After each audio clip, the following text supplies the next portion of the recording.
নমস্কার, নিউজ 18 বাংলা আপনাদের সকলকে স্বাগত। চোখ রাখছি বিস্তারিত খবরে। প্রথমেই আসবো ক্রিকেটের খবরে। কারণ সিডনি টেস্টে এই মুহূর্তে চালকের আসনে ভারত। অস্ট্রেলিয়াকে ফলো অন করিয়েছে ভারত। প্রথম ইনিংসে 300 রানেই শেষ হয় অজিরা। 322 রানে পিছিয়ে অস্ট্রেলিয়া 5 উইকেটে পিছিয়ে রয়েছে। 5 উইকেট পেয়েছেন কুলদীপ যাদব, সামি এবং জাডেজা, তারাও 2টি করে উইকেট পকেটে পড়েছেন। ইরন রায় বর্মন আমাদের সঙ্গে টেলিফোনে রয়েছে। ইরন, এই সিরিজটা যদি আমরা দেখি ইন্ডিয়া অস্ট্রেলিয়া, তাহলে একটার পর একটা বিভিন্ন বিষয় সামনে আসছে। এবারে যদি এই টেস্টের ক্ষেত্রে আসি, তাহলে এবারে অস্ট্রেলিয়ার মাটিতে দাঁড়িয়ে অস্ট্রেলিয়াকে ফলো অন করানো, এটা ইন্ডিয়ান ক্রিকেটের ক্ষেত্রে কতটা গর্বের? একদমই দেখো কোল, তুমি যেটা বললে যে অস্ট্রেলিয়ার মাটিতে দাঁড়িয়ে অস্ট্রেলিয়াকে ফলো অন করানো মনস্তাত্ত্বিক দিক থেকে বিরাট জয়। এবং সিরিজ এই মুহূর্তে যে জায়গায় দাঁড়িয়ে সিডনিতে, তাতে ভারতের সিরিজ হারার কোনো সিরিজ জয় হওয়ার কোনো সম্ভাবনাই নেই। ভারত কিন্তু সিরিজ জিতবে যদি না বিরাট কোনো অঘটন ঘটে। সেক্ষেত্রে 2-1 হবে না 3-1 হবে, সেটাই প্রশ্ন। সিডনিতে সকাল থেকে প্রচন্ড চতুর্থ দিন বৃষ্টি এবং কম আলোর জন্য বারবার খেলা বিঘ্নিত হয়েছে। অনেক পরে খেলা শুরু হয়েছে, তারপরেও কিন্তু কুলদীপ যাদবকে খেলার মতো অস্ট্রেলিয়া ব্যাটসম্যানদের পক্ষে কোনো উত্তরই ছিল না। সেক্ষেত্রে কুলদীপের 5 উইকেটে ভর করে কিন্তু 300 রানেই অল আউট হয়ে যায় অস্ট্রেলিয়া এবং 322 রানের লিড, একটা যথেষ্ট বড় সংখ্যা রান। এবং এই রান কিন্তু হাতে রয়েছে একটা গোটা দিন, পঞ্চম দিন, এবং তার ছাড়াও কিন্তু আরো 1 ঘন্টার থেকে একটু বেশি সময়ের খেলা চতুর্থ দিনের বাকি। এই সময়টার মধ্যে কিন্তু অস্ট্রেলিয়া 10টা উইকেট তুলে নিলেই অস্ট্রেলিয়ার মাটিতে 3-1 সিরিজ ভারত জয় হাতছানি রয়েছে। তবে মনস্তাত্ত্বিক দিক থেকে যেটা বারবার বলছিলাম, ইতিমধ্যেই কার্যত বোতলবন্দি করে ফেলেছে অস্ট্রেলিয়াকে ভারতীয় দল। এবং সেই জায়গায় দাঁড়িয়ে কিন্তু এই মুহূর্তে পুরো ডমিনেট সিরিজে কিন্তু কোথাও একটা টেস্ট বাদ দিলে, দ্বিতীয় টেস্ট বাদ দিলে, পুরো 5 টেস্ট বাদ দিলে কিন্তু পুরো সিরিজটাই ডমিনেট করেছে। এবং এই চলতি সিডনি টেস্টে যেটা বলে সাধারণত যে সেশন অনুযায়ী ম্যাচ জিততে হয়, সেই সেশন অনুযায়ী কিন্তু প্রত্যেকটা সেশনে কিন্তু ভারত ডমিনেট করেছে এবং তারা কিন্তু অস্ট্রেলিয়া থেকে অনেক। আমি তোমাকে একটু বিরত করছি, সঙ্গে একটু থাকো। এই মুহূর্তে আমরা যোগাযোগ করেছি প্রাক্তন ক্রিকেটার শিবশঙ্কর পালের সঙ্গে। শিবশঙ্কর, আপনাকে স্বাগত জানাই নিউজ 18 বাংলায়। এই মুহূর্তে আজকে যা অস্ট্রেলিয়ার এখন সিচুয়েশন, অর্থাৎ ফলো অন, অস্ট্রেলিয়ার মাটিতে অস্ট্রেলিয়াকেই ফলো অন করানো, আপনার কাছ থেকে এই গোটা টেস্টের একটু ব্যাখ্যাটা চাইবো। ঠিক কিভাবে দেখছেন, কি মনে হচ্ছে? আমরা যেহেতু ভেবেছিলাম যে বল করতে পারে ইন্ডিয়া,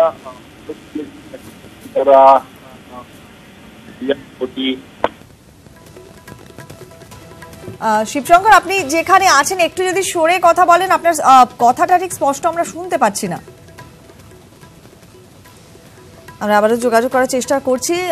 শিবশঙ্কর পালের সঙ্গে আমরা কথা বলছিলাম। অস্ট্রেলিয়াকে ফলো অন করালো ভারত এবং অস্ট্রেলিয়ার মাটিতে দাঁড়িয়ে অস্ট্রেলিয়াকে ফলো অন করানো, এটা হয়তো সব থেকে আনন্দের এবং সব থেকে গর্বের বিষয় অস্ট্রেলিয়া ইন্ডিয়ান ক্রিকেটের জন্য। এবং এটাই কোথাও আরও বেশি চার্জ আপ করছে ইন্ডিয়ান ক্রিকেটকে। 322 রানে পিছিয়ে রয়েছে অস্ট্রেলিয়া। রয়েছেন আমাদের সঙ্গে শিবশঙ্কর পাল। শিবশঙ্কর, আপনার কথা শুনতে পাচ্ছিলাম না, যেটা বলছিলেন। বলছি ইন্ডিয়া কিন্তু এই সিরিজটা খুব ভালো খেলেছে, কেননা পুরো বোলিং ডিপার্টমেন্ট এবং ব্যাটিং ডিপার্টমেন্ট দুটো থেকে এগিয়ে আছে ইন্ডিয়া। নো ডাউট ইন্ডিয়া এই ম্যাচটা 170 ওভার ফিল্ডিং করে দিয়েছে, অলরেডি ফিল্ডিং করিয়েছে অস্ট্রেলিয়াকে। সেখানে একটা টায়ার্ডনেস তো আছেই। পুরো সিরিজ ইন্ডিয়া এই প্লেয়ারকে 150 ওভার ফিল্ডিং করেছে। সেই টায়ার্ডের জন্যই কিন্তু এরকম হাল হচ্ছে। অস্ট্রেলিয়া ইন্ডিয়া দুটো ডিপার্টমেন্ট, 3টে ডিপার্টমেন্ট এগিয়ে রাখছে, কেননা এখানে এই সিরিজে জসপ্রীত বুমরা কিন্তু হাইয়েস্ট উইকেট টেকার আছে, তার সাথে মোহাম্মদ সামি আছে। সেখানে আমাদের মেইন স্পিনার অশ্বিন খেলতে পারছে না, সেখানে জাডেজা ভালো বল করছে, কুলদীপ যাদব এসে 5 উইকেট নিয়েছে। এটা বড় একটা বলবো দুর্দান্ত পারফরমেন্স ইন্ডিয়ার, যেখানে আজকে ফলো অন দিয়েছে। এই ব্যাটিং উইকেটে যেভাবে বোলাররা বল করেছে, সেখানে অসাধারণ পারফরমেন্স। একদমই। অনেক ধন্যবাদ শিবশঙ্কর আমাদের সঙ্গে কথা বলার জন্য। এই মুহূর্তে আমাদের সঙ্গে রয়েছেন একজন প্রাক্তন ক্রিকেটার সৌরাশিস লাহিড়ী। সৌরাশিস, আপনার কাছ থেকে একটু জানতে চাইবো যে এই যে এবারে সিডনি টেস্টে তো চালকের আসনে ভারতই 2-1 হবে না 3-1 হবে, এটাই এখন এটা সময় বলছে, কিন্তু যেভাবে ওভারঅল এই সিরিজটায় ভারত পারফর্ম করলো, স্পেশালি আজকে যখন অস্ট্রেলিয়ার মাটিতে দাঁড়িয়ে অস্ট্রেলিয়াকে ফলো অন করানো, এটা ঠিক কিভাবে ব্যাখ্যা করবেন? সত্যি এই সিরিজে ভারত যে কত ভালো খেলেছে সেটার একটা পারফেক্ট রিফ্লেকশন হচ্ছে এই অস্ট্রেলিয়াকে ফলো অন করানো। কারণ আমরা জানি এই টেস্ট ম্যাচটা বৃষ্টির জন্য অনেকটা সময় নষ্ট হলেও, আর ইন্ডিয়া যেরকম ভাবে খেলেছে এখনো পর্যন্ত এই টেস্ট ম্যাচে ইন্ডিয়া এখন জয়ের দোরগোড়ায় দাঁড়িয়ে আছে আপনি বলতে পারেন। তো বাট থ্রু আউট দ্য সিরিজে যেরকম ভাবে যাও ওয়ে পূজারা ব্যাটিং করেছে, এরকম ভাবে বাকি বিরাট, অজিঙ্ক্য রাহানে, ঋষভ পান্ত যেরকম ভাবে ব্যাটিং করেছে, পার্টিকুলারলি বোলারদের কথা মেনশন করতেই হয়। বুমরা, সামি, কুলদীপ, ঈশান্ত, এভরিওয়ান, জাডেজা, প্রত্যেকটা প্লেয়ার যেরকম ভাবে পারফর্ম করেছে, আমার মনে হয় এটা একটা পারফেক্ট টাইম ইতিহাসের পাতায় নিজের নাম লেখানো। এবং এই ইন্ডিয়ান টিমটা অসাধারণ টিম।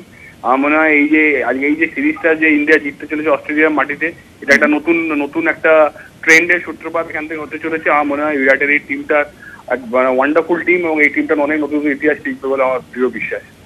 একদমই। এই টিমটার ইউএসপি ঠিক কি বলে মনে হয় আপনার?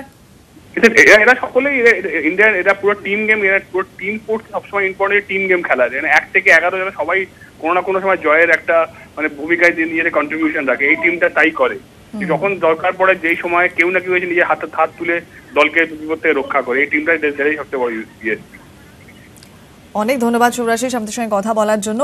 এই মুহূর্তে অস্ট্রেলিয়াকে ফলো অন করিয়েছে ভারত। প্রথম ইনিংসে 300 রানেই শেষ হয়ে যায় অজিরা, এবং অস্ট্রেলিয়ার মাটিতে দাঁড়িয়ে অস্ট্রেলিয়াকে ফলো অন করানো, বিশেষজ্ঞরা বলছেন এটাই সব থেকে আনন্দের ব্যাপার, যা গোটা টিমকে আরো বেশি চার্জড আপ করছে।